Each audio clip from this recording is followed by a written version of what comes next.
اور طاقت کی زبان دکھائی تو دنیا جھک گئی کہ یار یہ تو بہت بڑی قوم ہے, بہت طاقتور قوم ہے. اتنی بڑی انڈیا آرمی کو انہوں نے کیا ہاتھ ناکوں چنے چبوا دیا. تو وہ کس نے چبوائے؟ عاصم منیر, ایک ہی نام آتا ہے. اس کے بعد سے ان کی ساکھ بہتر ہونی شروع ہوئی, لوگوں میں تھوڑا بہت اعتماد بحال ہوا کہ کم از کم سربراہ جو فوج کا ایسا بیٹھا ہے کہ ان کو ٹھیک کر لے گا. لیکن میں آپ کو یہ انشور کر لیں کہ چند دن کے مہمان ہیں, مہنگائی کھا گئی ہے. پاکستانی عوام ہمیشہ, بجٹ ہو, کوئی گورکھ دھندا ان کا ہو, پاکستانی عوام اپنا بدلہ جو ہے نا وہ بیلٹ سے لیتی ہے. یہ کسی صورت منہ دکھانے کے قابل نہیں ہے پاکستان میں, پنجاب میں کہیں بھی نہیں ہے کہ یہ جو تماشے انہوں نے کیے ہیں, جو حالات کیے. میں کہتا ہوں غریب کے حالات, بجلی کے بل نہیں وہ دے سکتا. سر آپ سوچے تو صحیح کہ آپ مجھے ایک بات بتائیے گا کہ آپ نے کیوں وہ جہاز لائے کھڑے کیے تھے اور رینٹل کے, اور آپ نے اربوں ڈالر کس کو دیے تھے؟ کوئی پوچھنے والا ہے آج تک؟ 1000 یونٹ آپ نے بجلی وہاں سے لی تھی. آپ نے کیوں نہیں کولے کے ذخائر کھولے جو پاکستان میں دنیا میں دوسرے نمبر پہ کولے کے ذخائر ہمارے پاس موجود ہے؟ کیوں نہیں ان کو چھیڑا گیا؟ آپ نے ریکوٹیک منصوبہ کیوں دے دیا؟ دنیا کا قیمتی ترین وہ منصوبہ تھا. او بھائی کمیشن نے کہا کہ بس کر دو, اس ملک کے خداداد پاکستان پہ رحم کھا لو. آیا بجٹ آئے گا اور پھر عوام پہ بوجھ پڑے گا, پھر کچھ چیزیں رعایت کر دیں گے. جی پرائم منسٹر آئے, انہوں نے تقریر کی, 260 روپے لیٹر سے 406 روپے لے گئے اور تقریر کر کے 26 روپے لیٹر کر رہے ہیں. جی میں نے کمال کر دیا غریب عوام پہ. وہ کمال نہیں تھا جب آپ نے 260 سے 406 کیا تھا فری پیٹرول کا.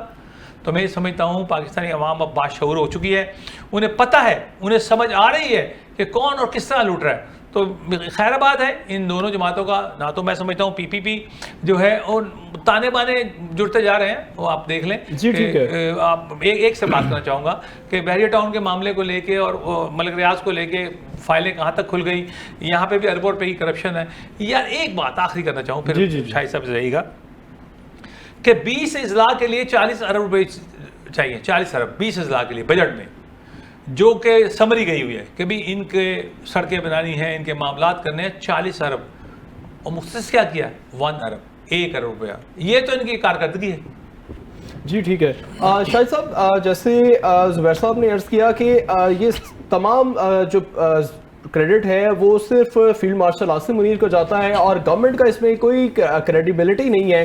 کہ آپ سمجھتے ہیں کہ کیا گورنمنٹ کا اس میں کوئی رول نہیں ہے, اور جو بجٹ بھی آنے جا رہا ہے اس میں بھی عوام کو کوئی ریلیف نہیں ملے گا؟ یہ محض نام نہاد ایک وہی جو نعرہ ہمیشہ سے چلتا آ رہا ہے کہ یہ عوام دوست بجٹ ہوگا, کیا یہ درست ہوگا یا یہ محض اسی طرح سے محض نعرے اور دعوے ہی ہوں گے؟ بسم اللہ الرحمن الرحیم.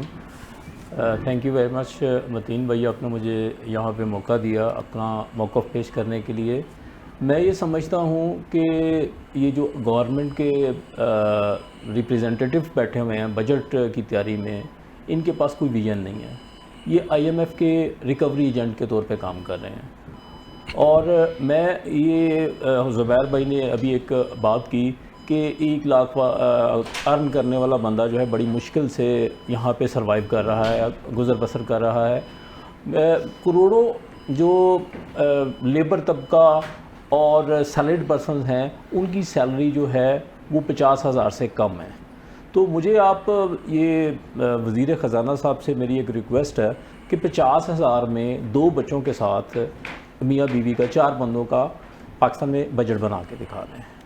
تو نیکسٹ آپ نے شاہد صاحب یہ بھی کہا جا رہا ہے کہ جو کم سے کم اجرت ہے وہ 45,000 روپے رکھی جائے گی. کیا 45,000 روپے کافی ہیں ایک عام آدمی کے لیے اس مہنگائی کے دور میں گزارا کرنا؟ جیسے آپ نے ذکر کیا کہ بچے ہیں, اسکول ہے, گھر کا کرایہ ہے, بل ہے. کیا 45,000 روپے میں یہ تمام معاملات ممکن ہیں؟ متین بھائی دیکھیں, آپ نے بڑی اچھی نشاندہی کی. آپ یہ بتائیں کہ لاسٹ 2 سے 3 منتھ میں ہر گھر کا جو ایوریج بجٹ ہے وہ 30 to 40%, چاہے وہ پیٹرولیم آئٹمس ہوں, گیس کے بل ہوں یا اجزائے خوردونوش ہوں, اس میں بڑھ چکا ہے. تو آپ یہ سننے میں آ رہا ہے کہ 10% جو ہیں وہ سیلریز اور پینشن بڑھا رہے ہیں. تو اس کا آپ مجھے یہ بتائیں کہ 10% انکریز کر کے اور مہنگائی 50% کر کے اس کو کس طرح مینیج کیا جا سکتا ہے؟ جی ٹھیک ہے. زبیر صاحب ہم نے دیکھا ہے کہ جیسے ہی بجٹ آنے لگتا ہے تو تمام سیاسی جماعتیں جو ہیں وہ متحرک ہو جاتی ہیں اور ساتھ ہی حکومت کے ساتھ بیٹھ کے اپنے معاملات طے کرنا شروع کر دیتے ہیں, کیونکہ بجٹ کو پاس کروانے کا بھی ایک پروسیس ہوتا ہے. تو آپ کے خیال میں کیا اگر تمام دوسری سیاسی جماعتیں گورنمنٹ کا ساتھ نہ دیں اور اس چیز پر زور دیں کہ عام آدمی کو ریلیف ملنا چاہیے، نہ کہ عام آدمی پہ زیادہ سے زیادہ ٹیکسز کا بوجھ ڈالا جائے اور عام آدمی جو پہلے سے مہنگائی کی چکی میں پسا ہوا ہے وہ مزید پس جائے گا. تو کیا یہ ممکن نہیں ہے کہ تمام سیاسی جماعتیں مل بیٹھ کر عوام دوست بجٹ بجائیں جو حقیقی عوام دوست بجٹ ہو جس میں عوام کو ریلیف دیا جا سکے؟ کیا کوئی اس طرح کا راستہ نہیں نکل سکتا اگر تمام سیاسی جماعتیں ایک پیج پر بیٹھ جائیں؟ متین بڑی کمال ہو گیا کہ میں نے ابھی اس پیج کے اوپر اگر میں دکھانا چاہوں تو میں یہی سوال جو آپ نے مجھ سے کیا اس کا جواب لکھ رہا تھا کہ یہ متین انٹلیکچوئل آدمی ہے، ضرور مجھ سے یہ سوال کریں گے. یہ اصل میں بجٹ کا دن نہیں ہوتا، دہاڑی کا دن ہوتا ہے. یہاں پر تمام سیاسی جماعتیں اپنے اپنے جو معاملات ہیں، پیسوں کے لین دین، ٹھیکے بڑے بڑے، وہ منظور کرواتے ہیں. اب کیونکہ پیپلز پارٹی کے بغیر مسلم لیگ نون کبھی بھی بجٹ پاس نہیں کروا سکتی، تو بلاول بھٹو زرداری اب سے بہت پہلے تک گوشہ نشین تھے اور گمنامی کی زندگی گزار رہے تھے، تو بجٹ سے پہلے باہر آ گئے اور باہر آ کے پورا پریشر جو ہے دے رہے ہیں اور پھر دباؤ ڈال رہے ہیں حکومت پہ. اور پھر میاں شہباز شریف صاحب بیچ کراچی چلے گئے کہ پریشانی ہونا، جو منگو گے تو ہم دے دیں گے. یہ جو بجٹ ہے ہاں یہ ہمارے لیے اور آپ کے لیے ہے. اس کی مہنگائی کا اثر ہمیں پڑنا ہے، یہ بڑی سیاسی جماعتوں کو نہیں پڑنا ہے. انہوں نے تمام اپنے رائٹس جو ہیں، رائٹس میں نہیں کہوں گا، اپنے تمام خواہشات جو مزید اپنی دولت کو بڑھانے کے لیے کرتے ہیں، جو اگلے الیکشنز کے لیے خربوں ڈالر اکٹھا کرتے ہیں، تو بجٹ کے دنوں میں آ کر اپنے وہ معاملات پورا کرواتے ہیں. انہیں پتہ ہے کہ اگر ہم نے آج ان کو لوز کر دیا، کچھ ڈھیل دے دی تو بجٹ تو پاس نہیں ہو سکتا. تو میں یہ کہتا ہوں دہاڑی ڈے ہے یہ سیاسی جماعتوں کے لیے. اور سیاسی جماعت ہے کون؟ دو ہی جماعتیں ہیں اس پاکستان میں. آپ اندازہ کریں متین کہ یہ وہ جماعتیں ہیں کہ جو دونوں کے اوپر ہر طرح کا کیچڑ اچھالا ہوا ہے. اتنی بیہودہ ترین سیاست تھی ایک زمانے میں کہ میں وہ بیان نہیں کر سکتا ہوں. وہ ان کو گالیاں دیتے تھے، وہ ان کو گالیاں دیتے تھے. آج صرف کرسی کے لیے دونوں جماعتیں اکٹھی ہیں. کیا کبھی یہ پاکستان کے لیے اکٹھے ہو سکتے ہیں؟ یہ کرسی کے لیے اکٹھے ہونا ہے کہ میری سیٹ نہ چلی جائے اور تیری سیٹ نہ چلی جائے. میں یہ سمجھتا ہوں کہ ایسا نہیں ہو سکتا کہ ایسے انٹلیکچوئلز جو اپوزیشن میں ہیں، جنہوں نے پاکستان کے لیے کام کیا ہے، ایسے منصوبے جو پاکستان کے لیے بہترین ثابت ہو سکتے ہیں، ان انٹلیکچوئلز کو بھی حکومت بلائے اور ان سے مشورہ کرے کہ جناب آپ نے بڑا اچھا کام کیا ہے اپنے دور حکومت میں، پلیز ہمیں رائے دیں کہ ہم پاکستان کو کس طرح اور آگے لے کے جا سکتے ہیں. ایسا نہیں ہوتا ہے. یہ صرف مال بناؤ، لٹو تو پھٹو. تو میں یہ سمجھتا ہوں کہ عوامی متحدہ موومنٹ پاکستان انشاءاللہ تعالیٰ اس سیاست کو ختم کرنے کے لیے میدان عمل میں آ چکے ہیں کروڑوں لوگوں کے ساتھ. آپ عنقریب دیکھیں گے انشاءاللہ تعالیٰ کہ انہوں نے اپنی طرف سے کلین سویپ کر دیا، تحریک انصاف کو ختم کر دیا، تحریک لبیک کو ختم کر دیا. ہمارے پاس نام بھی ہے، نشان، انتخابی نشان ہمارا مور ہے، اور ہمارے ساتھ بہت بڑی مین پار ہے.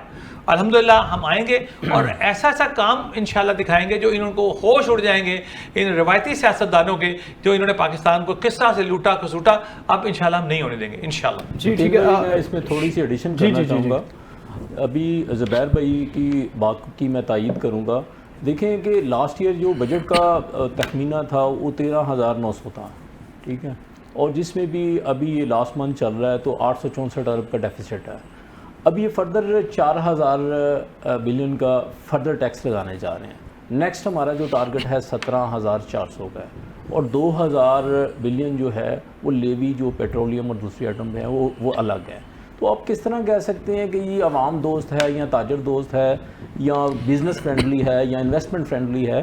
یہ تو جسٹ ایک سمجھ لیں کہ آئی ایم ایف کی ریکوائرمنٹس پوری کر رہے ہیں کہ جو پہلے ٹیکس دے رہا ہے اسی کو سکویز کیا جائے اور اسی پہ اضافی ٹیکس کا برڈن ڈالا جائے. شاہد صاحب، جیسے آپ نے آئی ایم ایف کا ذکر کیا اور دوسری جانب ہم نے دیکھا ہے کہ بجلی کی قیمتوں میں بہت زیادہ اضافہ ہو رہا ہے، اور اس کے ساتھ ساتھ بہت سارے لوگ جو ہیں وہ سولر پر منتقل ہوتے ہوئے نظر آ رہے ہیں. بہت ساری انڈسٹریز، عام لوگ اسی بھاری بھرکم بجلی کے بلوں سے جان چھڑوانے کے لیے جو ہے وہ سولر پہ جا رہے ہیں، لیکن اس کے ساتھ ساتھ سولر پینلز پہ بھی جو ہے وہ ایکسٹرا جو ہے وہ ٹیکسز عائد کیے جا رہے ہیں. تو کیا اس بجٹ میں کوئی امکانات آپ دیکھتے ہیں کہ شاید گورنمنٹ جو ہے وہ کچھ ریلیف دے سولر صارفین کو؟ یہ متین بھائی آپ نے بہت اچھا کویشچن یہاں پہ پٹ کیا ہے. دیکھیں ہماری جو اس وقت جو ابتر صورتحال ہے عوام کی، اس میں آئی پی پیز کا جو ہے ایک بہت بڑا رول ہے کہ آئی پی پیز کے ساتھ کس نے معاہدے کیے، اس کے بینیفیشری کون تھے، مطلب جتنے کے وہ پروجیکٹ لگے ہوئے ہیں اس سے 40 ٹائمز. گوہر ایوب صاحب کا ایک میں انٹرویو دیکھ رہا تھا, وہ کہہ رہے تھے 40 to 50 ٹائمز جو ہے نا جتنی انویسٹمنٹ ہے وہ اس سے زیادہ پروفٹ نکال کے جا چکے ہیں. یہاں پہ آئی پی پیز کے ایسے کارخانے بھی ہیں جو ایک یونٹ بھی نہیں بناتے اور اربوں روپیہ کروڑوں روپیہ جو عام عوام سے وہ جو ہے بلوں کی مد میں لے کے اور ان کو اوبلائز کیا جا رہا ہے. تو میری یہاں پہ آپ کے پروگرام کی وساطت سے ایک میں آرمی چیف صاحب سے ریکویسٹ کروں گا کہ یہ جو ایٹ لیسٹ جو پاکستانی سٹیک ہولڈرز ہیں ان کو ٹیبل پہ بٹھایا جائے, ان کے ساتھ نیگوشیٹ کیا جائے کہ ہماری عوام فردر جو ہے وہ یہ برڈن برداشت کرنے کے قابل نہیں ہے, تاکہ کہیں نہ کہیں سے کشن نکالا جائے. اب ایک اور میں آپ کو ایک اور چیز کی طرف نشاندہی کروں گا کہ Benazir income support fund last year 716 billion روپیہ جو ہے اس میں جو ہے بے نظیر انکم سپورٹ میں رکھا گیا. اس سال وہ 800 سے 850 کا مطلب ریکوائرڈ کر رہے ہیں یا پروپوز کر رہے ہیں. تو دیکھیں ہم نے اپنے معاشرے میں بھگاری پیدا نہیں کرنے, ہم نے ایسے کوئی پروجیکٹ دینے ہیں, روزگار پیدا کرنے ہیں.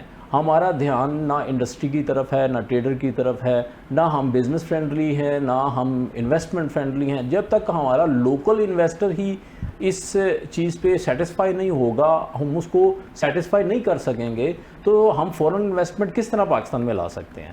اس میں ایک اور چیز کی طرف میں نشاندہی کروں گا. لاسٹ کچھ دن پہلے محسن نقوی صاحب نے ایک بیان دیا کہ جی پاکستان سے 2 سے 3 سال میں $100 بلین فلائی کر گیا. یہاں سے لوکل جو پیسے ہیں ہمارے انویسٹر اٹھا کے دوسرے کنٹریز میں لے گئے. تو بھائی کیسے چلے گیا, کیوں چلے گیا, اور ہم اس کا کس طرح مداوع کر سکتے ہیں. یہ کچھ ایسے بلیک سپوٹس ہیں جن کو ٹارگٹ کرنا چاہیے اور ہمیں نئے ایوینیوز کی طرف جانا چاہیے. نئی مطلب 2-3 چیزوں کی طرف تو میں نشاندہی یہاں آپ کی پروگرام کی وساطت سے کر سکتا ہوں کہ ایک تو آرمی یہ آئی پی پی سے نیگوشیٹ کریں. دوسرا جو وڈیرے ہیں کسانوں کا نہیں میں کہہ رہا, بیچارے جو کسان ہیں وہ تو آلریڈی پیسے ہوئے ہیں, جس کا 10-12-15 ایکڑ رقبہ ہے اس پہ نہیں. جو وڈیرے ہیں جن کا ہزار ایکڑ اور مربوں میں جگہ ہے ان کے اوپر ٹیکس لگایا جائے. ایک اور فیکٹر ہے کہ ہمارا 62% جو ہے وہ وفاق سے صوبوں کی NFC کی مد میں وہ صوبوں کو چلا جاتا ہے. تو اس کا جو بھی مس یوز ہو رہا ہے اس کو کنٹرول کیا جائے اور ان کی شاہ خرچیوں کو لگام دی جائے تاکہ عام عوام کو جو ہے کچھ نہ کچھ ریلیف کیا جا سکے. جی ٹھیک ہے. زبیر صاحب, وزیر خزانہ کی جانب سے آج ایک بیان سامنے آیا ہے کہ جو چھوٹے تاجر ہیں ان پہ فکس ٹیکس لگایا جائے گا. تو کیا یہ مناسب ہے کہ چھوٹے تاجروں پر بھی ٹیکس عائد کیا جائے, کیونکہ ہم دیکھ رہے ہیں کہ اس ملک میں کاروباری طبقہ جو ہے وہ آلریڈی کافی متاثر ہے, خاص کر یہ لاک ڈاؤن کا جو ایک سلسلہ چل رہا ہے جس میں 8 بجے اور 9 بجے مارکیٹ سب بند کرنے کا ایک سلسلہ جاری ہے. تو کیا یہ مناسب ہے کہ اب ان پہ ایک ٹیکس کا بوجھ بھی عائد کر دیا جائے, بجائے کہ ان بڑے جو مگرمچھ کہہ لیں جو بہت سارے چیزوں پر بیٹھے ہیں اور غالب ہیں ان کو چھوڑ کر اور چھوٹے تاجروں پر جو ہے وہ فکس ٹیکس لگایا جائے؟ کیا یہ مناسب ہوگا؟ یہ سب سے اہم نقطہ جو ہے نا, ہمیں جو ٹیکس کلیکشن ہے اس کو آسان بنانا ہے. جو ٹیکس آپ لیتے ہیں اس کا 140 صفحات آپ کو بھرنے پڑتے ہیں, جو آپ وکیل کے بغیر اس کو بھر ہی نہیں سکتے ہیں. وہ ٹیکسیشن ڈپارٹمنٹ نے اس کو اتنا پیچیدہ عمل بنایا ہوا ہے, تو اس سے بھی بہت جو ہمارا چھوٹا دکاندار ہے جو ٹیکس دینا چاہتا ہے, سپوز کریں ایک دکاندار ہے وہ بیچارہ 20,000 روپے رشوت دیتا ہے, 20,000 روپے سال کا وہ آ جاتا ہے ٹیکسیشن ڈپارٹمنٹ والے, وہ ہم تمہارا یہ کر دیں گے وہ کر دیں گے, تو بیچارہ 20,000 روپے اس کو رشوت دینے کو تیار ہے. تو کیوں نہ ہم 5,000 روپے سال اس کو فکس کر دیں, صرف 5,000 روپے چھوٹے دکاندار پہ 5,000 روپے سالانہ آپ اربوں روپے جو ہے اس پہ جنریٹ کر لیں گے. اچھا, اب اس کو لینے کا طریقہ کیا ہے کہ جو کرپٹ مافیا بیٹھا ہوا ہے ان کو گریبانوں پہ ہاتھ ڈالیں, کہ جو جا کے 20,000 روپے چھوٹے تاجر سے لیتے ہیں اور ٹیکس ایک ٹیکس لگا کر تاجر پہ اسی پہ بڑھائے جا رہے ہیں. اب آپ اندازہ کریں کہ ٹیکس جو دینے والے ہیں وہ پاکستان میں کل کتنے ہیں, شاہد بھائی آپ کو بتائیں گے, ان میں سے کتنے بندے ٹیکس دے رہے ہیں, باقی جو ہے نیل میں جا رہا ہے معاملہ, وہ کتنے بندے ہیں. تو میں یہ سمجھتا ہوں کہ اگر ٹیکس کو صحیح طرح سے ایمانداری سے لیا جائے, ایمانداری سے, تو صرف چھوٹا دکاندار ایک پرچور فروش جسے ہم صرف 5,000 روپے سالانہ ٹیکس لگا دیں,